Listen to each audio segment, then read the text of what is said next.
Voilà, on en était là. On va essayer d'aller vite pour la deuxième partie de ce petit morceau de la semaine écoulée d'actualité, où notamment on va parler de trois principaux sujets. Il va y avoir un truc qui commence là, la Turquie, les 40 milliards et le nouveau Davos. Alors, la nouvelle guerre se prépare pour l'après-défaite face à la Russie. Donc la défaite, elle est actée, hein. Là, on est dans cette série d'articles. Ce qui est marrant, c'est qu'il fait comme moi, là, Thierry Messant, en mettant hypothèse 1, hypothèse 2.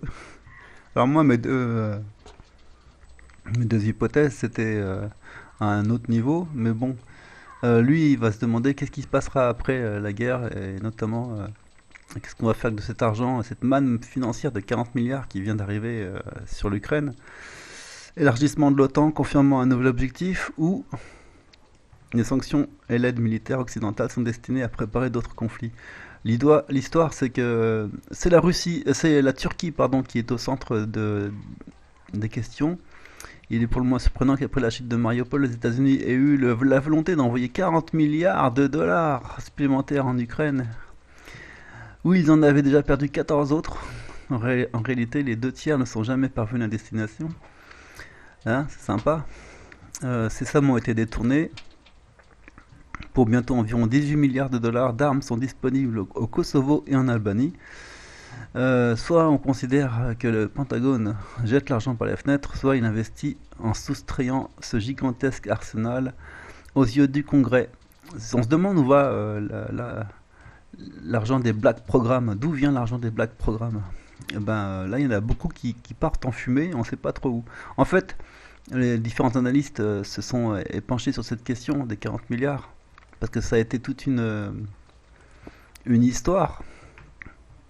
Tiens, donc la Turquie et l'ordre multipolaire, parce que c'est eux au départ qui ont bien voulu donner leur aval à l'adhésion de la Finlande et de la Suède à l'OTAN, à condition que, parce que tout se monnaie en politique, ils acceptent deux, trois petits trucs, comme de faire construire les armes américaines chez eux, ou des choses comme ça. Ils sont très, comme je disais souvent, en fait, pour la Turquie, c'est je retourne ma veste là d'où vient l'argent. Et c'est un peu ma façon de voir, hein. C'est peut-être pas la bonne, peut-être qu'il a Erdo comme je l'appelle, il a une stratégie très établie et très, très puissante. En fait, on comprend dans cet article qui est très intéressant, la Turquie et l'ordre multipolaire, quelles sont les relations de la Turquie avec ses voisins. Ces relations sont vraiment éminemment complexes et tout ça, chaque point de ce graphique est détaillé dans cet article pour expliquer à quel point il est compliqué, difficile, voire même périlleux, ce thème, enfin de faire des hypothèses sans tenir compte de l'ensemble des interactions entre tous ces acteurs. C'est vraiment très très compliqué. Ce thème de la géopolitique d'aujourd'hui et de demain sera désarmé, alors comme ceci, ce qui était présenté avant. Vous comprendrez donc comment le fait de s'enfermer dans l'angoisse du jugement de surcroît litigieux, avant même d'avoir compris 10% du sujet de cette affaire ou d'autres, expose la plupart au ridicule. C'est pour dire, ceux qui minimisent ensuite la complexité vont ensuite au-delà du ridicule, ça c'est sûr, ce qui devrait être souligné, et qui était alors le but implicite de ce poste laborieux. Et ce poste laborieux, il explique, voilà ce que j'ai dit, toutes les relations et les complications qu'il peut y avoir au niveau culturel, relationnel, historique, entre les acteurs. Et ça, c'est apparemment qu'une synthèse. Donc moi, ça m'évite de dire des bêtises, comme ça je dis rien, parce que je suis sûr de ne pas dire de bêtises. Mais en gros, la Turquie est quand même dans une posture extrêmement complexe. À mon avis, quand quelqu'un va prendre le relais de Erdogan, il va falloir qu'il suive des cours pour, pour pas dire de bêtises, parce que la moindre chose dite de travers à l'un ou à l'autre, ça peut provoquer un conflit international. C'est super dangereux. C'est pour ça que c'est difficile hein, comme métier, président de la Turquie. Et donc dans cet ordre multipolaire, il sera question principalement de respecter ses alliés, et donc pour respecter ses alliés, il faut bien les connaître. C'est quand même un jeu difficile. La chute d'Azovstal tourne en mangère dans la guerre d'Ukraine, évidemment. Alors nous, on avait des idées comme quoi il y avait des trucs souterrains secrets et ultra secrets en dessous. On n'a pas eu de nouvelles pour l'instant de cette histoire, mais on sait juste que ça a été un point dur et un point chaud, et finalement ils se sont rendus, donc maintenant on est tranquille là-dessus. En tout cas pour l'instant. OTAN contre Russie. Ce qui se passe ensuite. La même question que celle de notre ami Thierry Messin, qui était là. Voilà. D'ailleurs, il faut lui dire ce qui se passe ensuite. Est-ce que tu l'as mis ici? Ah, excusez-moi, je fais ma tambouille, hein. C'est important de le mettre. Voilà. Alors, qu'est-ce qui se passe ensuite? Oh là là. Quand c'est Pablo Escobar, pardon, Pepe Escobar, c'est toujours un grand moment de rigolade. Euh, Tu peux aller jusqu'à la fin directement pour lire la blague, la blague de fin. Pendant ce temps-là, le président russe Vladimir Vladimirovitch Poutine, le nouvel Hitler, n'est absolument pas pressé de mettre fin à ce drame plus grand que nature qui s'achève de ruiner et de pourrir l'Occident, qui était déjà en pleine décadence. Pourquoi le ferait-il? Il a tout essayé depuis 2007. Sur le front du pourquoi ne pouvons-nous pas nous entendre, Poutine a été totalement rejeté. Il est donc temps de s'asseoir, de se détendre et d'assister au crépuscule de l'Occident. Voilà, ça c'était pour dire la bonne blague. Dans le que se passera-t-il ensuite? Lundi, depuis lundi, Davos, le président exécutif, nanana, Klaus Schwab. Après, excusez-moi, c'était pas une bonne blague. A présenté le comique président. D'accord, ok, ça c'était dans la semaine, on a bien rigolé avec ça.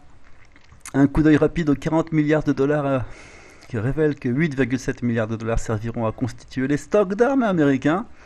Donc ceux qu'ils ont envoyés, comme ça ils s'auto-remboursent. 3,9 sont destinés à l'US et ou comme le bureau qui dicte ses tactiques militaires à Kiev. 5 milliards vont à une fameuse et non spécifiée chaîne d'approvisionnement alimentaire mondiale. Non spécifiée, hein, on ne sait pas trop. 6 milliards vont aux armes réelles. Donc voilà, sur les 40, il y en a 6 pour faire des armes. Et ce qui est déjà pas mal quand même. Hein. Et l'entraînement, surtout des forces armées, parce qu'en fait, d'autres analystes expliquaient qu'ils ont beau leur envoyer des armes, les mecs ils sont ni entraînés et ni même motivés. De toute façon, ça va être très long de faire fonctionner ces armes. 9 milliards de dollars iront à l'assistance économique, disons-nous comme ça, hein, c'est bien comme nom ça, et disparaîtront donc dans les poches des personnes qui assistent économiquement.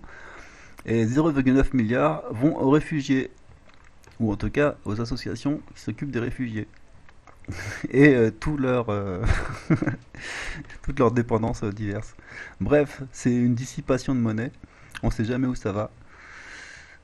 Poutine opte pour une annexion en douceur, nanana. Le rouleau compresseur en action.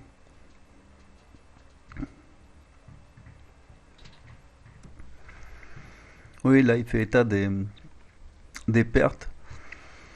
Jusqu'à 1500 morts ou blessés par jour, donc ça fait 50 000. Les Ukrainiens dans différentes zones du Donbass auront disparu d'ici la fin juin. L'Ukraine a dû perdre quelque chose comme 20 000 soldats. Voilà, c'est juste les chiffres. Hein. Et les analystes de guerre, comme Martianov, etc., eux, ils sont à fond sur les chiffres, les calculs, ils font des maths, ils regardent ce qui est faisable, possible. En termes général, la Russie s'est défendue à 1 contre 20, et ils ont gagné à l'aise. Et c'était vraiment, au niveau des chiffres, une guerre assez exemplaire pour les écoles de guerre futures.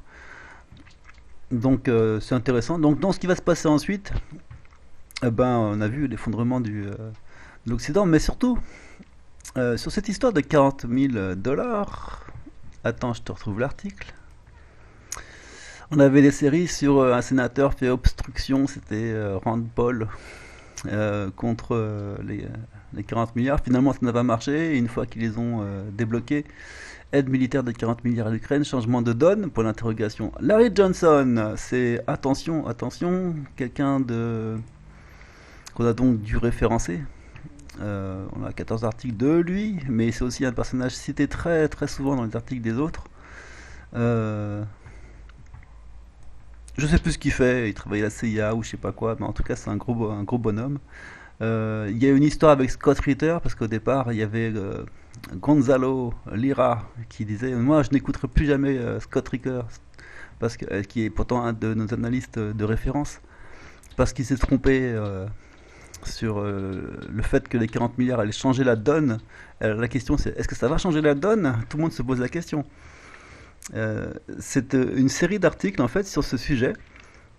Plein d'auteurs, donc tu as Scott Ritter, Gonzalo Lira, Larry Johnson, qui parlent de cette histoire. Est-ce que ça va changer la donne?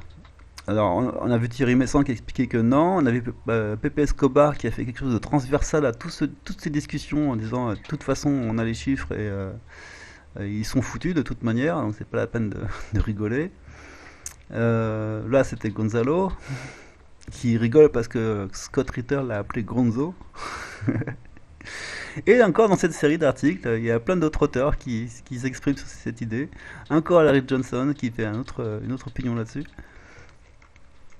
C'était vraiment la polémique de la semaine. Et polémique dissidente et insulte autour de Davos. Dans cet article de Defensa, de Pierre Grasset, on a une synthèse de toutes ces discussions. C'est un très bon article qui explique les relations entre les uns et les autres, leurs discussions, par article interposé. Kissinger sort sorti de la naphtaline, il doit avoir 100 ans au moins, Kissinger. Donc on a des trucs sur Kissinger. Attends, je peux jouer un peu mon rôle de data analyst un petit peu, des fois je peux sortir cette carte. C'est bien comme carte de visite, j'aime bien. On avait des trucs là-dessus. Tu sors Kissinger, enfin tu sors en tant que personnage, c'est mieux. Tu cherches à 30 jours et tu avais des trucs là-dessus. Tu vas voir ça, ça va venir vite. Henri Guénaud qui en parle. De toute façon, il est très, très cité quand même. Noam Chomsky comme invité la guerre, nanana. Attends que je te le retrouve. Voilà, Matthew Herret. Lui, il parle de Kissinger. Alors tu prends Kissinger, Kiss. Et là, on va essayer de faire défiler le truc jusqu'à y arriver. En 71, une entité a été créée en Suisse par un protégé de Henry Kissinger, nommé Klaus Schwab, sous le nom de Forum économique mondial. L'un des principaux membres fondateurs était Maurice Strong, un élitiste canadien lié à Rockefeller, qui était devenu l'un des pères fondateurs du mouvement environnemental moderne et co-architecte du Club de Rome. L'une des initiatives que Strong avait contribué à mettre sur pied en 1970, c'était le 1001 Nature Trust, projet consacré à la collecte de capitaux pour le Fonds mondial pour la nature, WWF, et le nouveau mouvement environnemental qu'il a initié donc. L'un des fondateurs du WWF, c'était rien d'autre que Julian Huxley. C'est incroyable comment tout est connecté. C'est assez stupéfiant, hein. C'est vraiment stupéfiant. Ça, c'est vraiment, ça vaut le coup de faire de la recherche documentaire et d'avoir des stocks de données, parce qu'on trouve des choses intéressantes pour savoir comment caser les uns par rapport aux autres. Alors, ça répond à la question, qu'est-ce que Kissinger, âgé de 100 ans, faisait au Forum mondial économique à Davos, parmi des gens qui sont en général alors soit invités, soit ils payent quelque chose comme, je sais plus, 25 000 dollars ou même plus pour être inscrit. Comme il y a une centaine de participants, ça finance largement les frais militaires de surveillance pour empêcher les citoyens d'écouter. Bref, ce Kissinger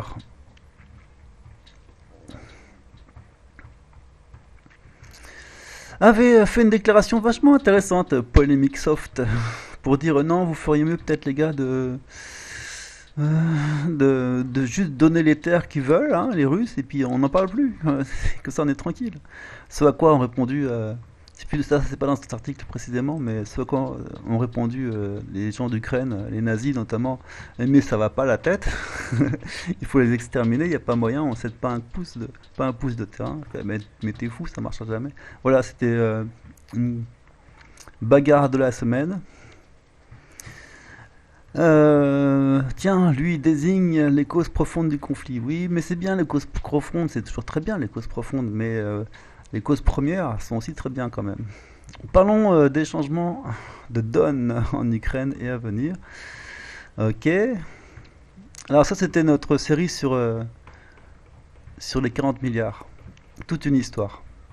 Revenons à notre fil conducteur.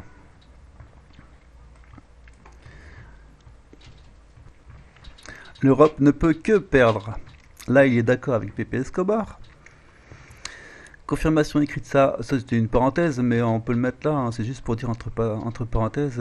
Les scientifiques ne peuvent apporter aucune preuve de l'existence d'un virus pathogène. Tiens, donc. Oui, mais en fait, bah oui, mais bon. Il a dû y en avoir un, mais il avait disparu.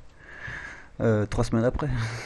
Alors, qu'est-ce que la philosophie russe et pourquoi est-elle si importante? On va finir sur cet article-là parce que j'ai lu ça hier soir et c'était magnifique. Mais avant, on va passer par l'étape. Poutine a évoqué la grande stratégie géoéconomique de la Russie. Parce que pendant que WEF jouait tranquillement dans son camp, nous, on avait un grand projet civilisationnel. Vladimir Poutine loue le potentiel de la grande Eurasie. Et ainsi, il s'est produit un phénomène extraordinaire, c'est que pendant qu'on avait le forum économique de Davos, en fait, il y avait en même temps le forum économique euh, de l'Asie, au même moment. Voilà, de Asian Economic Union. Et donc on a le discours de Poutine ici encore en anglais, il n'a pas encore été traduit, enfin nous on a fait une traduction rapide. Où notamment il explique très clairement parce que ce qu'il a dit là, c'est le plus important, c'est que nous avons affaire à un grand projet civilisationnel. Ça, c'était la fin de son discours, où il explique le, le schéma d'intégration eurasiatique de tous les pays quasiment du monde. Alors, dans cet article de Pepe Escobar, pardon, c'est lui le plus important parce que alors, on peut commencer par celui de Andrew Korubko parce qu'il date d'aujourd'hui, où notamment il explique des choses assez importantes, mais tu vas voir que l'autre après c'est aussi pas mal. Représente le premier projet de la Russie. Le grand partenariat eurasiatique représente le premier projet de la Russie visant à créer un ordre international véritablement fondé sur les règles. Ça, c'est ce que je disais.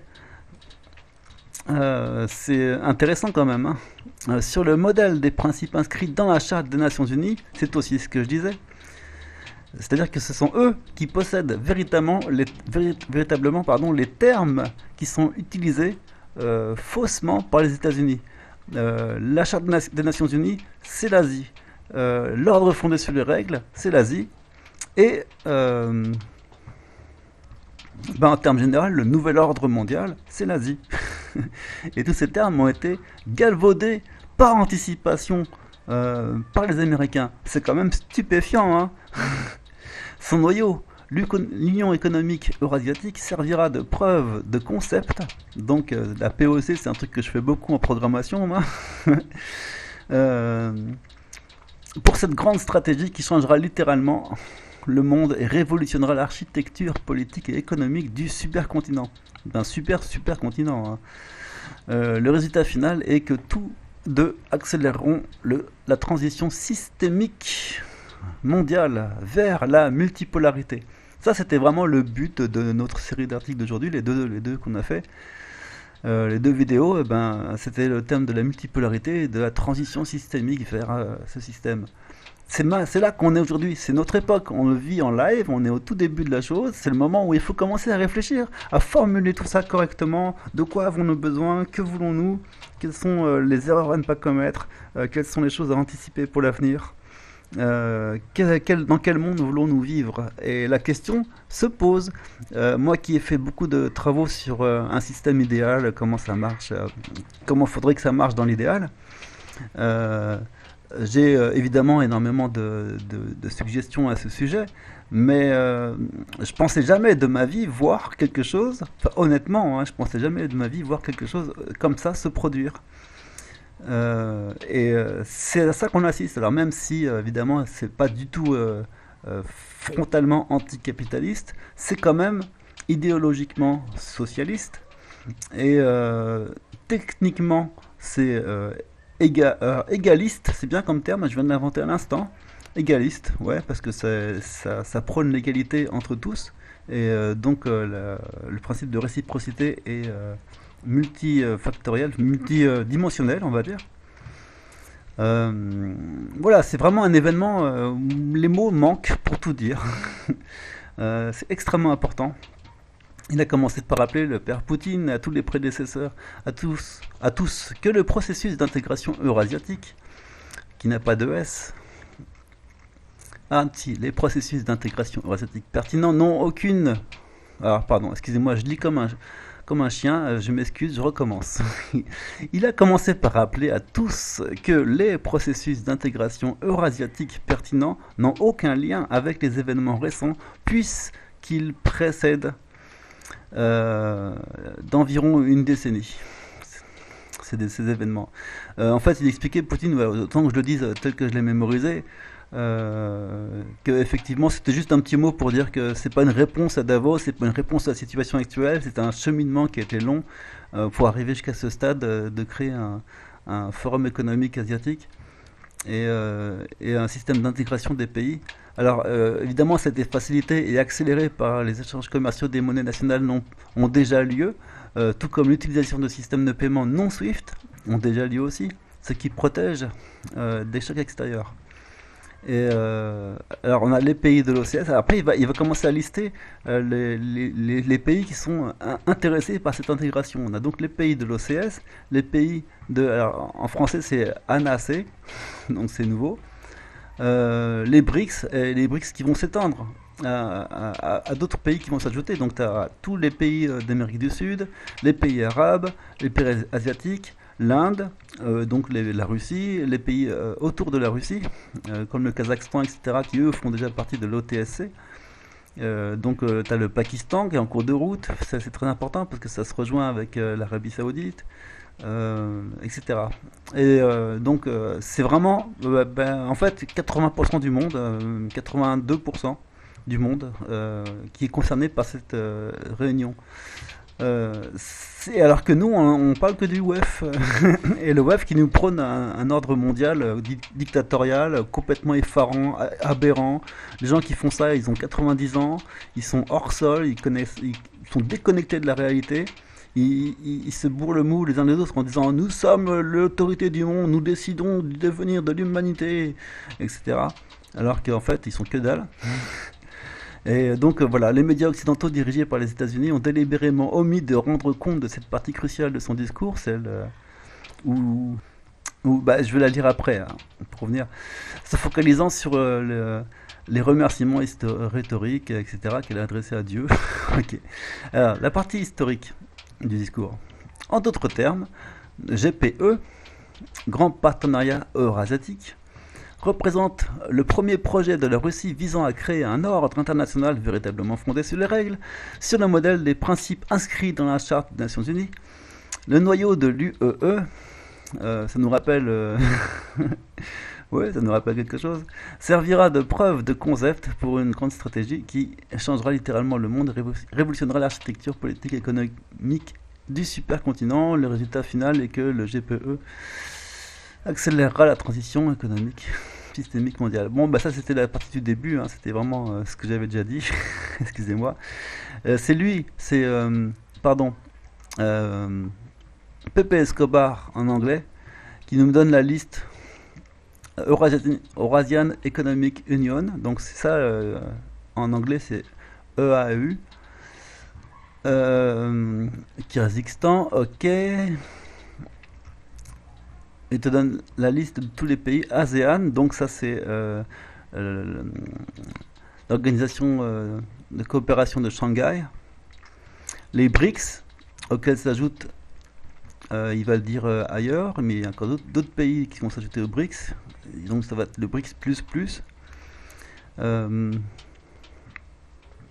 SCO, c'est quoi le SCO? Ah oui, c'est le nom anglais pour Shanghai Cooperation Organisation, d'accord, ok. Qui lui-même déjà est un énorme organisme. Donc le BRICS+, donc qui est, alors c'est lui, Lavrov this week, a dit, je te le fais en français, que l'Argentine et l'Arabie Saoudite veulent joindre les BRICS, qui se réuniront en Chine l'été prochain. Une réunion qui est méticuleusement préparée. Et pas seulement ça, Lavrov a aussi dit à quel point les pays arabes sont pressés de rejoindre l'organisation de Shanghai, euh, tout en étant précautionneux de préciser que ces alliances devaient être non antagonistes. Donc voilà, c'est ceci l'art du multipolarisme, tiens, nouveau terme là aussi. Et donc Poutine a été assez prudent de définir ceci comme un grand partenariat eurasiatique, de définir ce grand partenariat eurasiatique comme un grand projet civilisationnel. Donc l'idée principale est de créer un espace pour une coopération équitable entre les régions et les organisations dans le but de changer l'architecture économique du continent en entier. Et ça, évidemment, n'est possible qu'avec tout ce qu'on a vu au préalable sur le nouveau système monétaire qui va être mis en place progressivement, en utilisant temporairement des monnaies comme le rouble or ou le pétro-or, le pétro-yuan. Et donc c'est pas des yuan or, mais en tout cas ça va être du pétro-yuan et t'as le rouble or. Et au final, tu auras une monnaie internationale qui sera utilisée pour les échanges internationaux. C'est important parce qu'il y a des choses importantes à connaître sur le fonctionnement de l'économie entre les échanges internes. Donc tu as une monnaie pour l'interne et les échanges vers l'extérieur. Donc il faut une monnaie pour l'extérieur. Et donc je t'avais pas encore parlé du CELAC et toute la partie UNASUR, etc. de l'Amérique du Sud, qui évidemment est très intéressé pour se joindre à cette union. Ensuite, il a été question, alors tu as le Mercosur, Chine, ASEAN, et j'ai pas encore trouvé le truc sur l'Afrique, mais vous inquiétez pas qu'ils y sont aussi, ce qui n'est pas peu de choses, parce que l'Afrique c'est énorme. Oh, attends, je te mets la conclusion en français, en plus je suis bête, j'avais fait une traduction sur DeepL. C'est une traduction temporaire, hein, mais c'est en attendant que quelqu'un nous le fasse, une bonne traduction.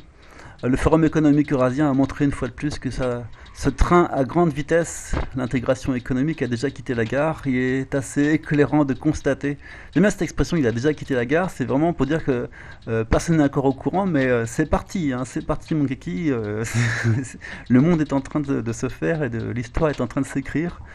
Il est assez éclairant de constater le contraste frappant avec le pessimisme sans fin qui afflige un Occident collectif, terme qui est de plus en plus reconnu aujourd'hui, enclin à l'inflation, aux pénuries d'énergie, aux pénuries alimentaires, aux récits fictifs et à la défense de néo-nazis sous la bannière de la démocratie libérale. Pendant que nous, on est en train de se prendre les pieds dans des trucs totalement dantesques, eux, ils écrivent l'avenir d'une manière rationnelle et compétente. Ça, c'est vraiment la grande nouvelle du jour. Et ce forum eurasiatique, donc on a ici une série d'articles sur ce sujet, et cette série d'articles va se prolonger. On aura les traductions des premiers éléments en anglais. Donc là, on a le discours de Poutine en entier, qu'il faut lire intégralement, parce que comme ça, c'est intéressant. Tiens, je t'ai mis un petit morceau. J'aurais jamais pensé avoir le bonheur de lire une telle chose. Passons à autre chose. Après tout, la substitution des importations, alors je le dis tel quel, je ne me rappelle plus ce que c'était, mais ça va être du bonheur, n'est pas une pilule pour tous les maux. Et nous n'allons pas occuper exclusivement la substitution des importations. Ah oui, l'idée c'est que à ce moment-là, pour eux, c'est certainement une opportunité dont ils profitent que d'avoir des problèmes d'importation et d'exportation. Mais c'est quand même un plan plus global de réappropriation en fait, des moyens de production en termes généraux. C'est purement marxien comme façon de penser. C'est extrêmement important d'avoir ses propres machines, ses propres systèmes, sa propre science et son indépendance logistique, technique, scientifique. Nous allons simplement nous développer. Nous continuerons à organiser la substitution des importations dans les domaines où nous sommes contraints de le faire, c'est sûr.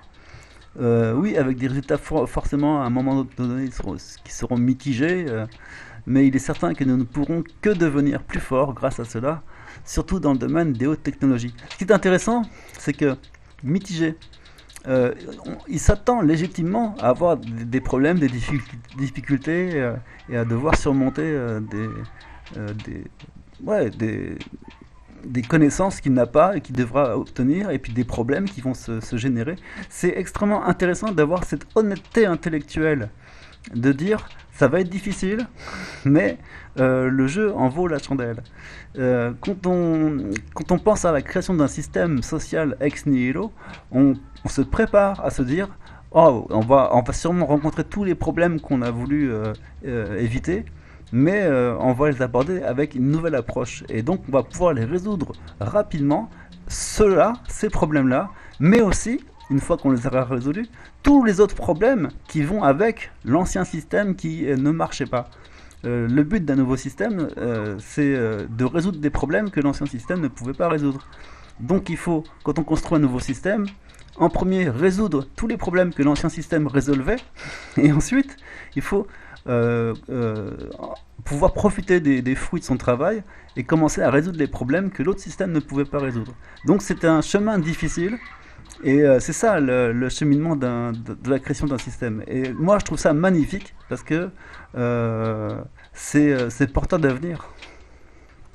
Et c'est là qu'il conclut, il ne serait pas exagéré de dire que la Grande Eurasie est un grand projet civilisationnel. L'idée principale est de créer un espace commun de coopération équitable pour les organisations régionales. Le partenariat de la Grande Eurasie vise à modifier l'architecture politique et économique et à garantir la stabilité et la prospérité sur l'ensemble du continent. Naturellement, en tenant compte des différents modèles de développement, des cultures et des traditions de toutes les nations.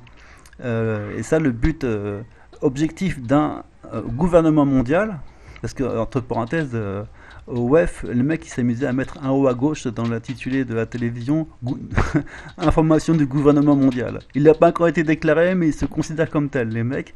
Alors que lui, il explique, sans prononcer le mot gouvernement mondial, quels sont les fondements logiques et élémentaires et principaux d'un éventuel gouvernement mondial. C'est ça, c'est la préservation.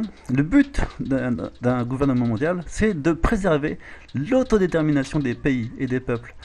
Et si on met ça comme objectif du gouvernement mondial, alors il est viable. Ça, c'est vraiment une nouvelle loi des relations internationales qui vient de sortir, qui vient de naître. Et ici, il en a établi les prémices. En tout cas, il a tracé la ligne pour l'avenir de l'humanité, en fait, tout entière. C'est vraiment une première de voir ça.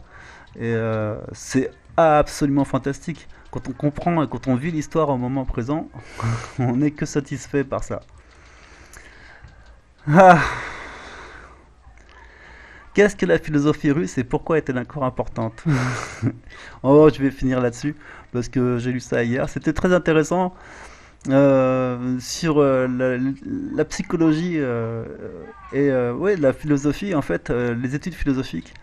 On voit que on peut se dire que la Russie et la Chine vont avoir des lacunes en fait dans leur conception de la modernité, de ce qui est dynamique, de la compréhension de l'humain, et ainsi de suite. Parfois, ils peuvent être un peu autoritaires et d'une forme d'injustice que nous, on n'a plus du tout en Occident. Et certaines choses peuvent nous paraître rétrogrades. C'est parce qu'ils ont encore euh, pas des lacunes, mais une approche tellement différente que ça devient nécessaire, moi, il me semble, de prévoir déjà d'avance qu'à un moment donné, l'Occident, dans sa stature philosophique, pourra apporter quelque chose d'extrêmement positif à cette nouvelle Union eurasiatique. Je me place comme essayant de défendre notre grenier, c'est le nom du monsieur. Euh, mais alors, j'avais noté un certain nombre d'éléments dans cette dans cette réflexion philosophique, notamment à certains points comme ça. Voilà, surtout, voilà, pour l'Occident, le sujet humain est résolu. C'est-à-dire que pour eux, il n'y a plus besoin de définir ce qu'est l'humain, alors que, enfin, en se coupant de cette question, la philosophie n'est plus vraiment de la philosophie. On n'a plus vraiment de philosophie en tant que telle sur le questionnement des choses. On ne questionne pas les choses, la nature. On considère les choses de la nature et l'humain comme étant des définitions du dictionnaire, ce qui n'est pas le cas de la philosophie russe. Et donc là-dessus, eux, ils ont un point de richesse très important. Ils ont une compréhension donc qui leur permet euh, de s'attacher à ce qu'on appelle une connexion des uns avec les autres, c'est-à-dire d'obtenir dans un groupe social euh, euh, une grande force de liaison entre les gens sans avoir à mettre des mots là-dessus. C'est-à-dire qu'ils peuvent constituer des groupes de travail, des groupes de personnes, des groupes culturels qui sont unifiés par une compréhension qu'il faudrait des centaines ou des milliers de bouquins pour décrire exactement, mais qui est totalement instinctive entre les gens. Et c'est ça qui fait une culture. C'est un espèce de fondement psychologique de compréhension mutuelle. Ça, c'est vraiment très important. Après, il explique que la philosophie russe. Alors, du coup, la philosophie occidentale est dynamique et préoccupée par les histoires de changement. Et ça, la philosophie russe ne l'a pas du tout. Elle est très statique parce qu'elle considère des choses au niveau abstrait et idéal. Ça, c'est important. Euh, la philosophie russe insiste sur la beauté de l'interprétation du matériel et du spirituel. Alors que nous, on n'a pas cette dimension de beauté dans notre philosophie. Euh, il y a alors ce qu'il appelle une possibilité stylistique dans l'écriture qui est différente entre ce qui est connaissable et ce qui est mystérieux, donc occidental ou russe.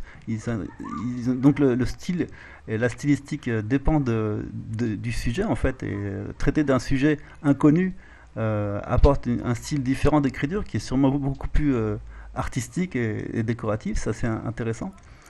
Euh, et aussi il y a cette histoire d'autorité. À l'époque, les Russes ont perdu leur tsar et dans leur philosophie, ils avaient besoin euh, d'une transcendance pour pouvoir poser les fondements de leur réflexion.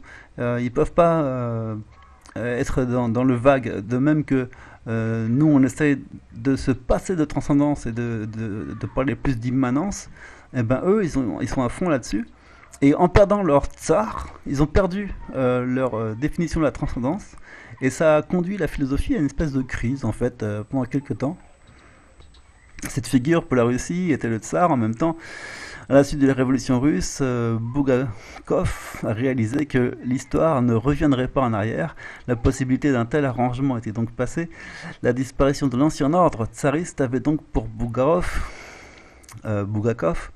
une signification tragique, parce que sa mort représentait la mort du sacré en tant que tel. C'est marrant, je trouve, ça me fait rire.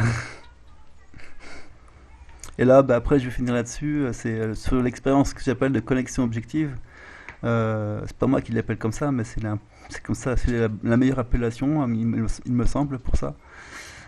Éprouver ce sentiment caractéristique de faire partie du collectif, au sens familier du terme russe, et pas au sens bureaucratique. Donc le collectif psychologique, c'est d'appartenir à ce petit groupe d'amis, pour lequel le tout était primordial. C'est le tout qui prédomine sur la conception des relations entre les gens, et non les parties secondaires, euh, ce qui est totalement superflu dans une relation de groupe où les liens sont intenses entre les gens. Donc c'est le fait d'avoir une, en fait une joie de faire partie d'un groupe, de faire partie de quelque chose de plus grand que soi.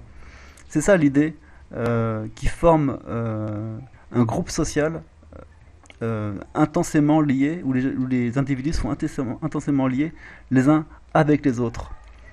Et c'est ça qui va former, pour conclure, euh, la nouvelle société qu'on espère voir arriver bientôt.